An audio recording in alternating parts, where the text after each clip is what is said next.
નમસ્કાર મિત્રો, સ્વાગત છે તમારું આપ સૌની સિયારી ચેનલ ગુજરાતી સાહિત્ય વિદ નિકુંજ યુટ્યુબ ચેનલમાં. હું નિકુંજ પરમાર આપ સૌનું તહે દિલ સ્વાગત કરું છું. તો મિત્રો, આજના વિડીયોમાં આપણે વાત કરવાના છીએ પેન્શન ધારકો માટે આજથી સૌથી મોટા સમાચાર કહી શકાય. નાણામંત્રીએ રજૂઆત કરી છે મિત્રો. તો મહત્વની અપડેટ મળી રહી છે કે અત્યાર સુધીમાં જે પેન્શન ધારકો માટે આ સૌથી મોટા સમાચાર કહી શકાય તેના વિશે વિગત ચર્ચા કરવાના છીએ. તે પહેલાં મિત્રો, જે વોટ્સઅપ ચેનલ ટેલિગ્રુપ બંધીમાં આવી છે તેની લિંક ડિસ્ક્રિપ્શન મૂકું છું મિત્રો, અવશ્ય જોઈન થઈ જજો.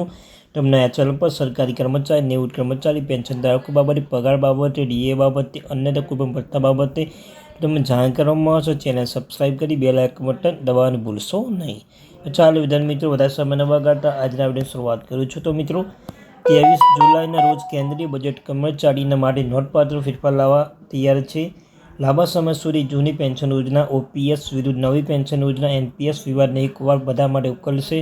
લાંબા સમયની રાહ જોવાતા આ નિર્ણય ઘણા કર્મચારીઓ માટે આનંદનો સ્ત્રોત બની રહેશે. જો કે કોઈ પણ મોટા નિર્ણયની જેમ સિક્કાની બે બાજુ છે. ઘણા કર્મચારીઓ સરકારના પગલાંથી ખુશ છે તો ઘણા છે અસંતુષ્ટ છે. ચાલો પરિસ્થિતિનું વિગતવાર અન્વેષણ કરીએ. તો નાણાપ્રધાન નિર્મલા સીતારમણ 23 જુલાઈના રોજ સંપૂર્ણ બજેટ રજૂ કરશે. આ ચૂંટણી પછીના બજેટમાં વધતું ઓપીએસ અને એનપીએસ વિવાદના કાયમી ધોરણે ઉકેલાયો છે. નોંધનીય ભાજપની કુલ ચૂંટણીના બહુમતી કરતાં ઓછી બેઠકો મળી હતી. ઘણા કર્મચારીઓ ભાજપ અને સહયોગથી મત આપ્યો ન હતો. જૂના પેન્શન મુદ્દે ચૂંટણી દરમિયાન ચર્ચા વિષય હતો. આથી આ બજેટને સંબોધશે તેવી અપેક્ષા છે. નાણાપ્રધાન નિર્મલા સીતારમણ આ ઠરાવ અંગે સંકેત આપી દીધા છે. નાણાપ્રધાન નિર્મલા સીતારમણે અગાઉ સંકેત આપ્યો હતો કે એનપીએસ હેઠળ સરકારી કેન્દ્રીય કર્મચારીઓ ખાતરીપૂર્વક પેન્શન આપવા પર વિચાર કરી રહી છે. આ જાહેરાત બજેટમાં કરવામાં આવે છે અને કેન્દ્ર સરકાર હવે એનપીએસ કવર્ડ કર્મચારીઓને તેમના છેલ્લા પગારમાં 50% ગેરંટી પેન્શન ઓફર કરશે અને બાંયધરીકૃત પેન્શન લાવવા સરકારી કર્મચારી માટે પેન્શન સંબંધિત તણાવમાં નોંધપાત્ર ઘટાડો થશે. સમિતિની રચના કરવામાં આવશે. કોંગ્રેસ શાસિત કેટલાક રાજ્યોના દબાણને કારણે જો એનપીએસ પુનઃસ્થાપિત કરવામાં આવ્યું છે. કેન્દ્ર સરકાર ગયા વર્ષે નવી પેન્શન સિસ્ટમની અપેક્ષા કરવા માટે નાણાં સચિવ ટીવી સોમનાથની અધ્યક્ષતાની એક સમિતિ રચના કરવામાં આવી છે. જૂની પેન્શન સિસ્ટમ હેઠળ કર્મચારી તેમના અંતિમ પગારના 50% પેન્શન તરીકે મળે છે. મોંઘવારી ભથ્થામાં કારણ કે દ્વિવાર્ષિક વધારો સાથે તેનાથી વિપરીત એનપીએસ અલગ છે. કર્મચારીઓના તેમના પગારના 10% અને મોંઘવારી ભથ્થામાં એનપીએસ ખાતામાં ફાળો આપે છે, જ્યારે સરકાર 14% ફાળો આપે છે. આ નાણાં સરકાર દ્વારા રોકાણ કરવામાં આવે છે અને તેની નિવૃત્તિ પછી કર્મચારીને સંચિત રકમ 60% એકમ રકમ તરીકે મળે છે અને બાકીની રકમ પેન્શન તરીકે ચૂકવવામાં આવશે તે નિશ્ચિત નથી.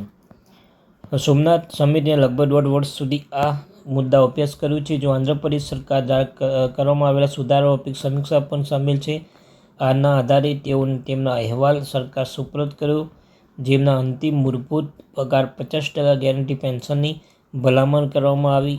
નાણામંત્રી નિર્મલા સીતારમણની બજેટમાં આના સત્તાવાર જાહેરાત કરાશે. સાથે સાથે મિત્રો, બીજી મહત્વની અપડેટ એ છે કે સોમનાથ સમિતિએ નવા પેન્શન સુધારા અંગેના અહેવાલ ગુપ્ત રાખ્યો છે. બજેટમાં તેની જાહેરાત કરતાં પહેલાં 15 જુલાઈએ કર્મચારીના સંગઠન સાથે ચર્ચા થશે. પેન્શન તરીકે અંતિમ મૂળ પગારના 50%ની ગેરંટી આપવાનું સરકારનું પગલું એક પગલું આગળ છે. કેટલાક કર્મચારીઓને ભારપૂર્વક કહે છે કે માત્ર જૂની પેન્શન સિસ્ટમ સ્વીકારે છે, જો કે અન્ય લોકો નિર્ણય આવકારે છે. એવું માનીએ કે કંઈક કરતાં કંઈક વધુ સારું છે. મિત્રો, એમાં 15 જુલાઈ કર્મચારી સંગઠન સાથે ચર્ચા થશે અને તેમાં જૂની સિસ્ટમ, નવી સિસ્ટમની ચર્ચા વિચારણા કરવામાં આવે છે અને જે જૂની પેન્શન યોજના પણ વધુ ભાર મૂકવામાં આવશે. તો મિત્રો, આ હતી અપડેટ. આવીને અપડેટ મેળવવા માટે આપણી આ ચેનલને સબસ્ક્રાઈબ કરવાનું ભૂલશો નહીં.